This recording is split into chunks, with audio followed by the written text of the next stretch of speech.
The big game changer is that 5G will use much higher frequency bands than previously thought viable for mobile broadband and other applications. Such millimeter wave signals have physical properties that are both a limitation and a strength. They tend to travel best in narrow and straight lines, and they do not go through physical objects as well. But brilliant engineers have developed new antennas that can aim and amplify signals. Now, to make this work, the 5G build-out is going to be very infrastructure intensive, requiring massive deployment of small cells. I'm confident that the actions will lead to a cornucopia of unanticipated, innovative uses and will generate tens of billions of dollars in economic activity. And that's damn important, because it means that U.S. companies will be the first out of the gate. And that is why 5G is a national priority. And stay out of the way of technological development. Unlike some countries, we do not believe that we should spend the next couple of years studying what 5G should be or how it should operate. The future has a way of inventing itself. Turning innovators loose is far preferable to expecting committees and regulators to define the future. We won't wait for the standards. We're already seeing the industry gearing up to seize this opportunity. Verizon and AT&T tell us they'll begin deploying 5G trials in 2017, and the first commercial deployments they're talking about are expected in 2020. And we're not done. As part of our July 14 action, we also plan to ask for comments on opening up other high-frequency bands. Many of the high-frequency bands that we will make available for 5G currently have some satellite users, as well as some Defense Department applications, or at least the possibility of future satellite and defense users. This means sharing will be required between satellite and terrestrial wireless, an issue that is especially relevant in the 28 gigahertz band. But if anyone tells you that they know the details of what 5G is going to become, run the other way. If something can be connected, it will be connected. Hundreds of billions of microchips connected in products from pill bottles to plant waterers. We must reject the notion that the 5G future will be the sole provenance of urban areas. The 5G revolution will touch all corners of our country. A lot more antenna siting decisions by local governments and tightened our shot clock for siting application reviews. America's local governments will play an important role in determining how we fulfill this national priority. You can be sure of only one thing. The biggest Internet of Things application has yet to be imagined. Tens of billions of dollars in economic activity. And that's damn important.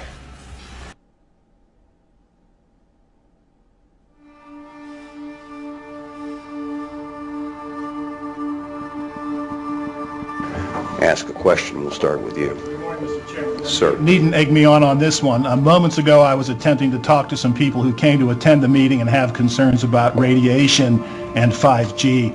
And one of your security force intervened, told the guy he couldn't show me the T-shirt that he had wished to display at the meeting, forced him to put it away, and confiscated my FCC-issued ID.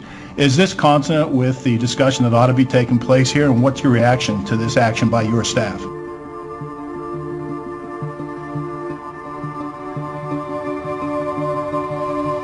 I've just heard about it for the first time, Todd. I mean, obviously this is an open meeting, you know, and I'm sure that if your credentials have been mistakenly taken, you will get them back. But there's a responsibility for everybody who comes here to behave responsibly.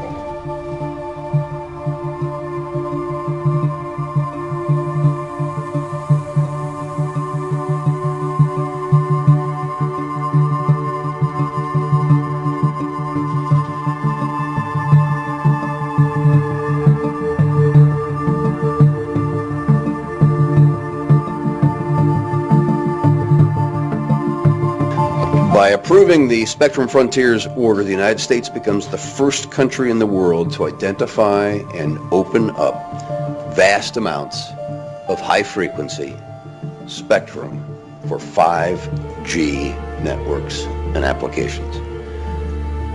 This is the most significant step yet.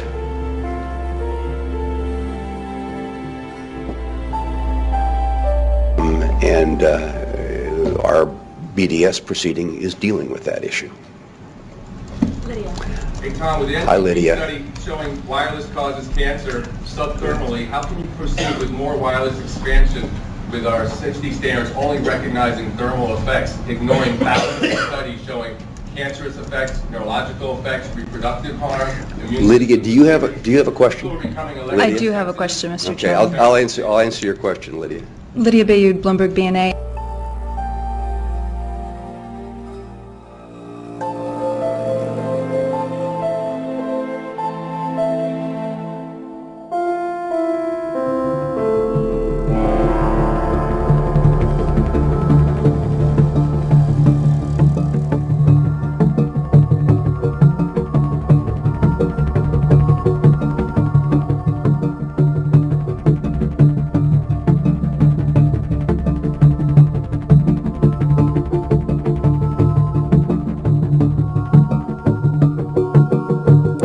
Okay, I will link below to this very important interview that is posted on Take Back Your Powers channel.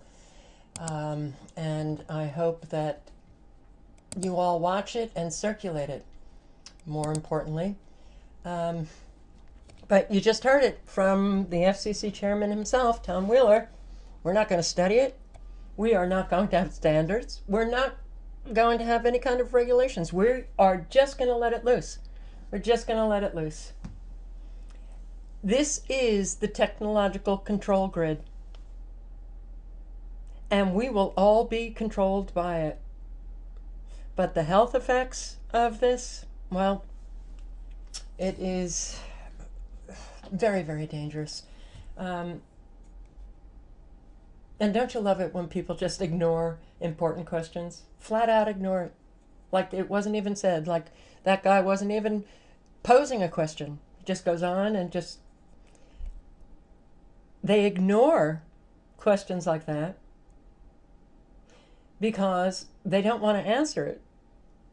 Because they don't want to look at that fact that this wireless environment is causing cancer. That's one of the reasons why cancer is exponentially increasing. They have security forces remove an advocate's t-shirt because the t-shirt has writing on it something about wireless health effects. They take away a reporter from Bloomberg's credentials because he's talking to an advocate for wireless health effects. That in itself should raise eyebrows. The link is below. Have a good day, guys.